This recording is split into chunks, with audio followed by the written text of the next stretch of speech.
사사기 12장 1절에서 15절 말씀. 본문의 말씀은 입다와 에브라임 지파와 분쟁과 내전이 일어나게 된 사건인데요. 전쟁을 승리하고 돌아오자 에브라임 지파 사람들이 입다에게 시비를 거는 겁니다. 전쟁할 때 왜 부르지 않았느냐라고 시비를 거는데요. 기드온 때처럼 세월이 흘러도 지파 장악 권력욕이 있는 것이죠. 모든 지파 가운데 자신이 가장 우두머리라고 그렇게 생각하는 것이죠. 전리품을 챙기려는 욕심이 있습니다. 전쟁의 공을 차지하려는 욕심이 있는 겁니다. 이런 욕심들은 우월감과 교만에 차 있는 모습이죠.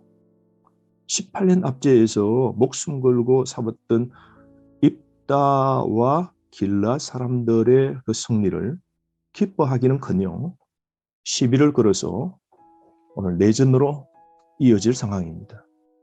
여러분, 다른 사람 성공을 인정하지 않는 나쁜 습성이 내게 있다면 버립시다.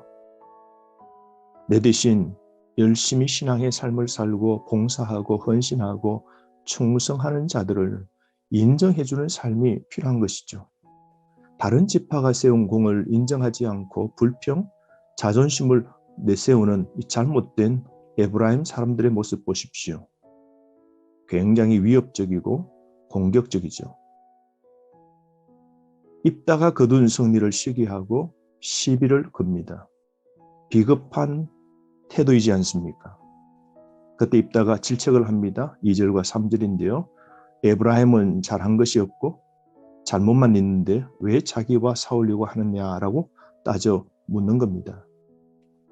입다가 이길 수 없다고 생각하고 에브라임 지파 사람들은 전쟁에 불참해놓고 이제는 터집을 잡으려고 시비를 거는 이것을 입다가 꼬집습니다.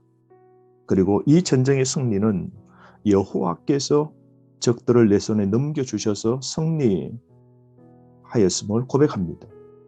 그래서 입다는 전쟁은 하나님이 긍휼히 여겨주셔서 승리한 것이라고 고백합니다.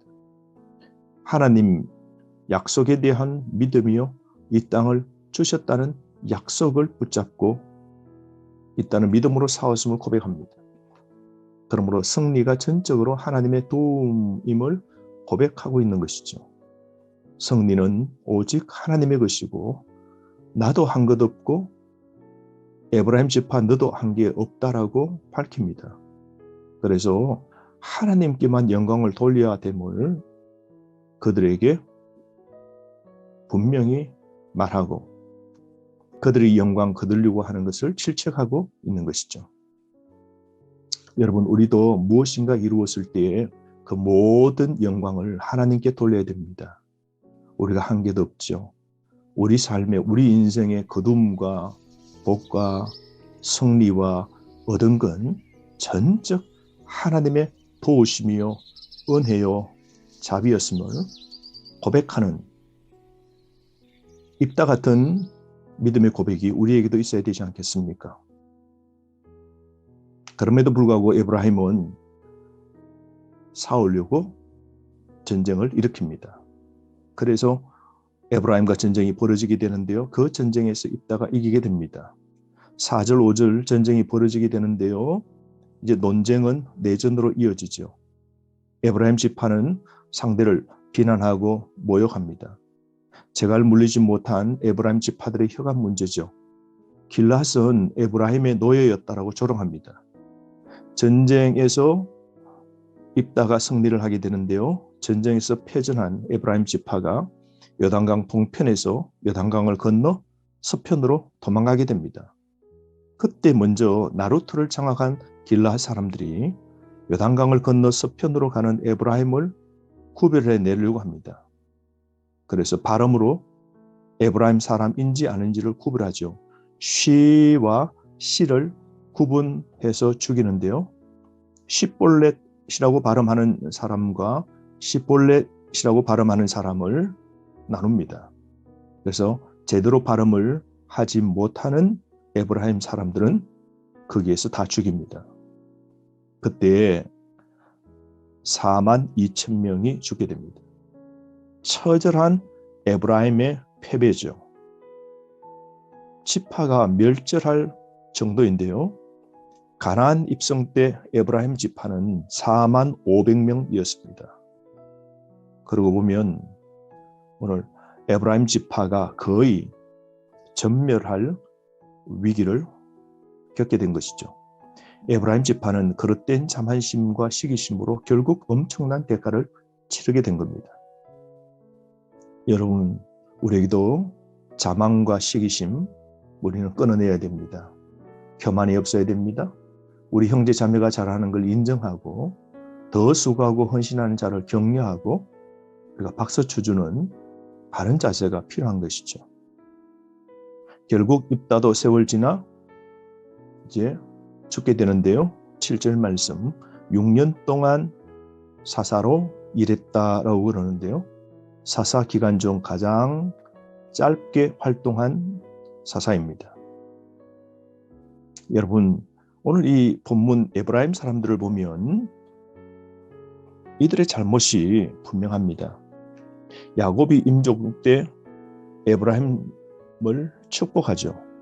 그래서 에브라임 지파는 그 축복을 기억하여 이스라엘 가운데 자기 지파가 우월해야 한다는 자만심에 늘 가득 차 있었습니다. 이런 우월의식을 갖고 있어서 그런 자랑의 삶을 살았지만 전쟁을 나가 싸우는 대가 없이 우두머리가 되려고 하는 교만의 죄가 그들에게 있었던 것이죠. 이런 에브라임의 교만은 후에 통일 왕국을 분열시키는 요인으로 크게 작용하게 되죠. 그러므로 북이스라엘은 다른 말로 에브라임 나라라고 표현하기도 하지 않습니까? 교만은 우리를 망치게 됩니다. 명심합시다. 8절부터 15절은 소사사들이 나옵니다. 입산, 엘론, 압돈입니다. 소사사들의 특징이 있는데요. 먼저 소사사의 잘못은 여러 아내를 두고 이방 족속과 통혼합니다. 입산과 압돈 대표적이죠. 지도자로서 모범을 보이지 못합니다. 악한 영향력을 끼칩니다. 하나님 나라보다 자식이 먼저입니다. 그래서 결혼을 위하여 이방 며느리와 사위를 데려오게 되죠. 사사시대가 지도자들의 모범을 보이지 못하게 되므로 혼란이 거듭된 것입니다. 이방인들과 긴밀한 관계를 맺고 살았던 입산, 아들 30명, 딸 30명을 모두 이방인에게 시집 보내고 이방 여인을 며느리로 삼는 것 보십시오. 정치적 이득을 보려고 이방 결혼을 금한 하나님의 명령을 무시한 것 보십시오. 사사 본연의 목적은 소사사들에게 나오지 않습니다. 이스라엘의 구원자의 모습은 없습니다. 부귀 영화를 왕들 방불케 할 정도로 누립니다. 권력을 누리는데 연념이 없었던 것 같습니다. 또한 신앙의 순수성보다 권력과 부에만 관심이 있는 듯합니다. 소명으로서의 사역자가 아니라 생계형 사역자로서의 모습처럼 보입니다. 한 가지 주목해야 될 것은 엘론에 관한 사사인데요. 11절 12절입니다. 10년 동안 사사로 다스렸다 그런데요. 한 업적이 기록되어 있지 않습니다.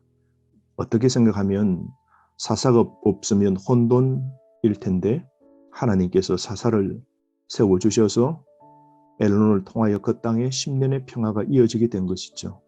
하나님께서 평안하게 해주셨기에 그가 해야 될 별다른 일이 없었던 겁니다. 여러분, 평안의 시기는 하나님이 선물로 주셔야 누리는 겁니다. 이어서 13절부터 15절은 압돈 사사인데요. 압도적입니다. 아들 30명, 손자 30명이 어린 낙이 70마리를 타면서 지냅니다. 나귀를 탔다는 것은 존귀한 신분임을 보여주는 것이죠. 그 후손들이 왕처럼 권세를 부렸습니다. 소사사의 특징이 있는데요. 소사사는 갈수록 늘어났습니다. 처음에는 한 명 삼갈이었고 그 다음은 두 명인 돌라와 야일이었고 마지막 세 명은 방금 본문인 입산, 엘론, 압돈입니다. 또 한 가지 특징은 평화의 시기가 점점 줄어들고 있음을 보게 됩니다. 온니엘 40년, 에훗 80년, 더보라 기드온 40년 평화기 누렸다면 후반부인 오늘 이 사사들의 삶은 입다가 6년, 입산이 7년, 엘론이 10년, 압돈이 8년 이처럼 평화기가 점점 짧아지고 있는 겁니다. 이들의 삶은 부와 권력을 욕망하는 뿌리 깊은 욕심이 배어있는 삶을 보게 됩니다. 여러분, 우리가 평화기 때 우리가 바르고 거룩한 삶을 살아야 됩니다. 주신 하나님의 복, 권력, 주의 나라와 하나님 영광을 위하여 우리가 살아야 됩니다.